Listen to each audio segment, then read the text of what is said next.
नमस्कार। आज हम विलियन के अंतर्गत बर्कले और हार्टले विधि द्वारा किसी भी विलियन का परासरण दाब कैसे ज्ञात किया जाता है इसके बारे में जानेंगे।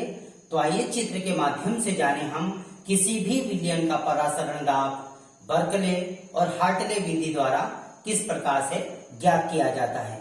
सर्वप्रथम चित्र के माध्यम से हम जानें तो इसमें एक धातु का जैकेट होता है जो गन मेटल का बना होता है, जिसमें दो सकेंद्रित नलियां होती है, जिसके मध्य में एक सरंध्र नली होती है जिसमें विद्युत विधि द्वारा कॉपर फेरोसाइनाइड की अर्धपारगम्य झिल्ली अर्थात कृत्रिम अर्धपारगम्य झिल्ली स्थापित कर दी जाती है।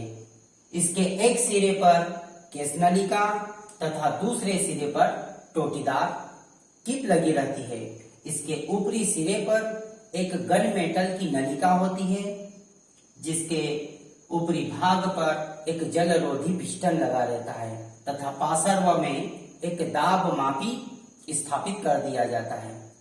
इस विधि में जिस विलियन का परासरण दाब ज्ञात करना होता है उसे पात्र में भर दिया जाता है एवं टोटीदार टिप की सहायता से आसुत जल या डिस्टिल वाटर या शुद्ध जल भर दिया जाता है। आसुत जल के स्तर को केस नलिका में नोट कर लिया जाता है अर्थात प्रारंभिक पाठ्यांक ज्ञात कर लिया जाता है।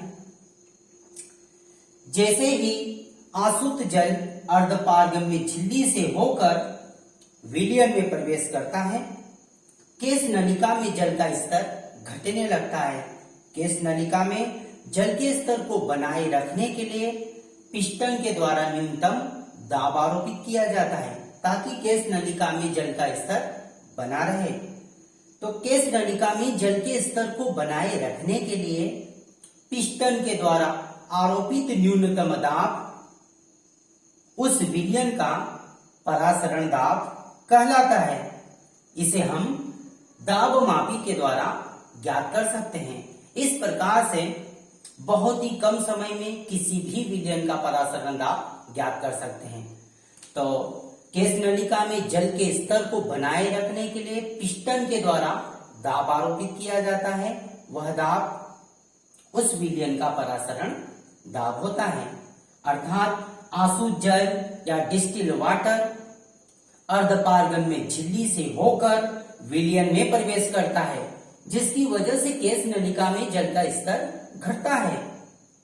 और केस नलिका में जल के स्तर को बनाए रखने के लिए पिस्टन के द्वारा जो दाब आरोपित किया जाता है वह उस विलियन का परासरण दाब होता है, जिस विलियन को धातु के पात्र में भर दिया जाता है या जिसका परासरण दाब ज्ञात करना होता है। इस प्रकार अति अल्प समय में किसी भी विलियन का परासरण दाब ज्ञात कर सकते हैं। चूंकि हम इसके पहले जान चुके हैं परासरण दाब क्या है। वह द्रव स्थैतिक दाब जो विलायक का अर्धपारगम्य झिल्ली से होकर विलियन में प्रवेश को रोक दे, तो वह द्रव स्थैतिक दाब परासरण दाब कहलाता है। तो यहां पर भी हम पिस्टन के द्वारा दाब आरोपित करेंगे तो अर्धपारगम्य झिल्ली से होकर विलायक के अणु विलियन में प्रवेश रुक जाएंगे, तो वह दाब उस विलियन का परासरण दाब कहलाता है। बर्कले हार्टले विधि के लाभ पर चर्चा कर लेते हैं।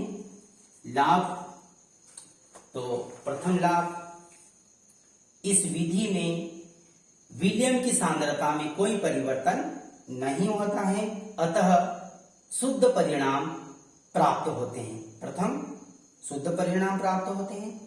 इस विधि के द्वारा बहुत ही कम समय में परासरण दाब ज्ञात किया जा सकता है। दूसरा लाभ, और इस विधि में पिस्टन के द्वारा न्यूनतम दाब आरोपित किया जाता है, अतः ऐसी स्थिति में अर्धपारगम्य झिल्ली की क्षतिग्रस्त होने की संभावना बहुत कम होती है और इस विधि द्वारा उच्च परासरण दाब वाले विलियन का परासरण दाब बहुत ही कम समय में ज्ञात किया जा सकता है। तो इस प्रकार से हमने लाभ समझे। तो पुनः एक बार लाभ पर चर्चा कर लेते हैं।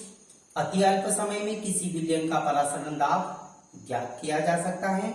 इसमें विलयन की सांद्रता में कोई परिवर्तन नहीं होता है एवं इस विधि में पिस्टन के द्वारा न्यूनतम दाब आरोपित किया जाता है। अतः ऐसी स्थिति में अर्धपारगम्य झिल्ली की क्षतिग्रस्त होने की संभावना बहुत कम होती है तथा इस विधि द्वारा उच्च परासरण दाब वाले विलयनों का परासरण दाब आसानी से और बहुत ही कम समय में ज्ञात किया जा सकता है।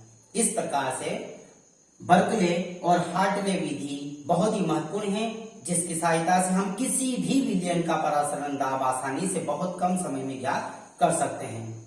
और इसी प्रकार से महत्वपूर्ण प्रश्नों को जानेंगे। तब तक के लिए धन्यवाद।